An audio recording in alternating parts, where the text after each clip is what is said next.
السلام علیکم ورحمۃ اللہ وبرکاتہ۔ ناظرین، آج آپ لیکچر نمبر 5 پڑھ رہے ہیں دعا انٹرنیشنل اسلامک اکیڈمی میں۔ میں ہوں محمد شعیب صدیقی۔ تو آج ہم 5ویں لیکچر میں کیا چیز پڑھیں گے وہ آپ دیکھیے۔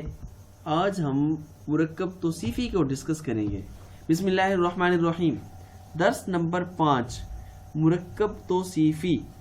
اس سے پہلے ہم نے مرکب اضافی پڑھا تھا درس نمبر 4 میں، جس میں ہم نے اضافت، مضاف اور مضاف الیہ کو ڈسکس کیا تھا۔ تو مرکب توصیفی کو آج ہم ڈسکس کریں گے 5ویں لیکچر میں۔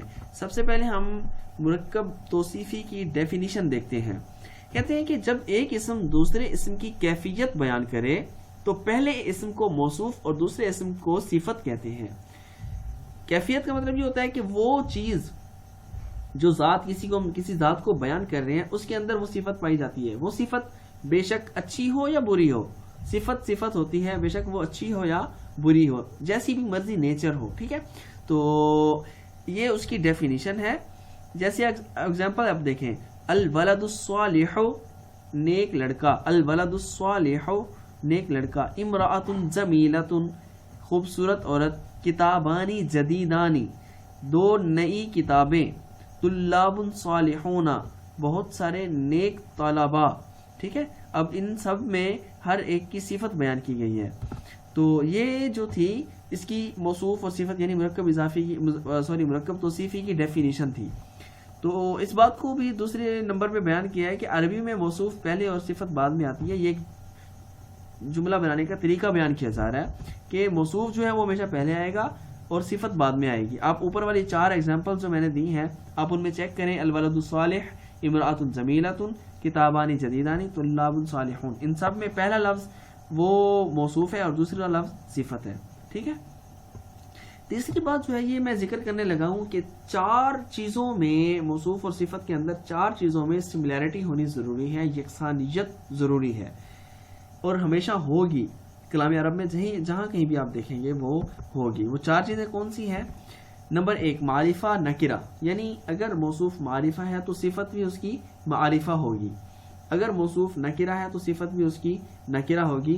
اس چیز کو آپ دیکھیں، الولد الصالح، اس میں اب الولد معرفہ ہے تو اس کی صفت الصالح بھی معرفہ ہے۔ کیسے معرفہ ہے؟ ہم نے پہلے آپ کو بتایا تھا درس نمبر 1 میں کہ الولد اس کے اوپر الف لام داخل ہے تو یہ معرفہ ہے، الصالح اس پہ الف لام داخل ہے تو یہ بھی معرفہ ہے۔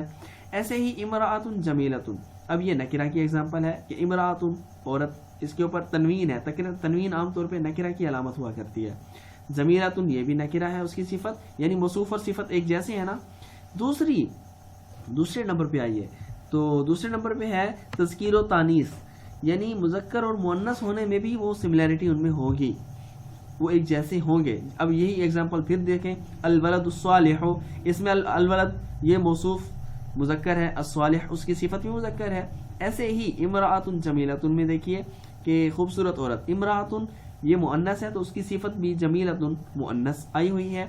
ایسے ہی مفرد تثنیہ اور جمع ہونے میں یہ بھی سملیرٹی ہوگی، ایک جیسی ہوں گے، یکسانیت ہوگی۔ اس کی ایگزامپل دیکھیں، جیسے مفرد ایگزامپل الولد الصالح ایک ہے، یعنی ایک نیک لڑکا۔ اب الولد مفرد ہے، صالح اس کی صفت بھی ایک مفرد ہے۔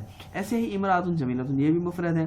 لیکن آگے کتابانی جدیدانی، کتابانی دیکھیں 2 نئی کتابیں، اب کتابانی تثنیہ ہے تو اس کی آگے صفت بھی جدیدانی یعنی تثنیہ لائی گئی ہے۔ ایسے ہی طلاب صالحون، طلاب صالحون میں بھی یہی بات ہے کہ طلاب بہت ایک جمع کا لفظ ہے تو صالحون اس کی صفت بھی بہت ساری یعنی جمع کا لفظ لایا گیا ہے۔ چوتھی بات اعراب میں بھی سملیرٹی، یعنی اعراب موصوف کا جو ہوگا وہی اعراب صفت کا ہوگا۔ الولد الصالح میں دیکھیں الولد پہ پیش ہے، صالح پہ بھی پیش ہے، ٹھیک ہے۔ اور امرأۃ جمیلۃ اس میں بھی ایسے ہی امرأۃ آخر میں 2 تنوین یعنی 2 پیش ہیں تو جمیلۃ پہ بھی 2 پیش آئیں گے، ٹھیک ہے۔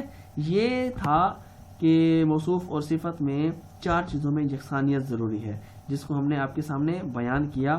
اب جو ہے نا ہم آپ کے سامنے ذکر کرنے لگے ہیں وہ یہ ہے کہ موصوف اور صفت کے مجموعہ کو کیا کہتے ہیں؟ مرکب توصیفی۔ مضاف اور مضاف الیہ کے صفت مجموعہ کو مرکب اضافی کہتے تھے نا، ہم نے لیکچر نمبر 4 میں پڑھا تھا۔ تو موصوف اور صفت کے مجموعہ کو مرکب توصیفی کہتے ہیں. اچھا عربی میں ترجمہ کریں. ہم الفاظ کو ذکر کر رہے ہیں, ان کو آپ نے عربی میں ڈھالنا ہے. تو میں بتاتا ہوں الفاظ آپ کے سامنے ہیں. بڑا شہر, ٹھیک ہے, بڑا کے لیے لفظ کبیر آتا ہے, شہر بلد, ٹھیک ہے. اور اسی طرح یہ پرانی کشتیاں, یہ بھی موصوف اور صفت ہوں گے. بڑی تلوار, ٹھیک ہے, یہ بھی موصوف صفت ہیں. سرخ ٹوپی, یہ بھی موصوف اور صفت ہیں. ان میں ایک صفت ہے ایک موصوف ہے. چھوٹے سیب, ان میں بھی ایک موصوف اور ایک صفت ہے. بڑی بستی, اس میں بھی ایک موصوف اور ایک صفت ہے.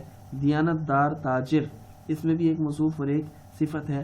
بڑا شہر, میں نے پہلا لفظ جو ہے نا میں نے آپ کے سامنے ایگزامپل کے طور پہ ذکر کیا ہے, تو یعنی میں بتا دیتا ہوں کیسے ہوگا. بڑا شہر, بلد کبیر, بلد موصوف ہوگا, شہر اس کی صفت ہے, یعنی شہر کا بڑا چھوٹا ہونا اس کی صفت ہوتی ہے, تو کبیر یعنی صفت بعد میں آئے گی. اس طرح سے آپ نے باقی جملے ڈھونڈ کے الفاظ وہ بنانے ہیں. آپ پریکٹس کریں. آپ کو اگر سمجھ نہیں آتی تو آپ ہمارے ساتھ رابطہ کریں, ٹھیک ہے, کیونکہ ہمارا نمبر ہے آپ کی اسکرین پر, ٹھیک ہے. آپ ہمارے ساتھ رابطہ کریں. مزید آپ ویڈیو کو اگر پسند آتی ہے تو آپ اس کو لائک کریں. اگر آپ کو پسند نہیں آتی تو آپ ڈس لائک بھی کر سکتے ہیں, یہ آپ کو اجازت ہے. اور اس کے علاوہ آپ کامنٹ کریں, کامنٹ میں بتائیں اگر آپ کو کوئی چیز پسند آتی ہے ہماری, اور کہیں بھی آپ کو کوئی کمی محسوس ہوتی ہے تو وہ اس سے بھی ہمیں آگاہ کریں. اور اسی طرح آپ ہمارے لنک کو ضرور شیئر کریں اپنے فرینڈس کے ساتھ, ریلیٹیو کے ساتھ, تاکہ زیادہ سے زیادہ لوگ ہمارے اس چینل کو سبسکرائب کریں اور یہ عربک گروپ کو پڑھنے والے ہمارے ممبرز زیادہ سے زیادہ ہو جائیں. شکریہ. اللہ آپ کا حامی و ناصر ہو. لیکن میں اللہ حافظ کہنے سے پہلے آپ کو یہ بتانا ضروری سمجھتا ہوں کہ ہمارے جو بھی نئے ممبرز ہیں, وہ لوگ جو ابھی ہمارے گروپ کو, ہمارے چینل کو سبسکرائب کرنے کے بعد یہاں دیکھ رہے ہیں, تو ان سے گزارش ہے کہ وہ پہلے, دوسرے, تیسرے, مطلب ترتیب بار ان سب لیکچرز کو ضرور سنیں تاکہ ان کو سمجھنے میں آسانی ہو. ورنہ اگر 5ویں لیکچر سے آتے ہیں, 6ٹھے لیکچر سے سمجھنے کے لیے آتے ہیں تو آپ کو ضرور مشکل ہوگی, اور ہم نہیں چاہتے کہ آپ کو کسی بھی قسم کی پریشانی ہو عربک سمجھنے میں. لہٰذا آپ شروع والے لیکچرز ضرور دیکھیے. السلام علیکم ورحمۃ اللہ وبرکاتہ.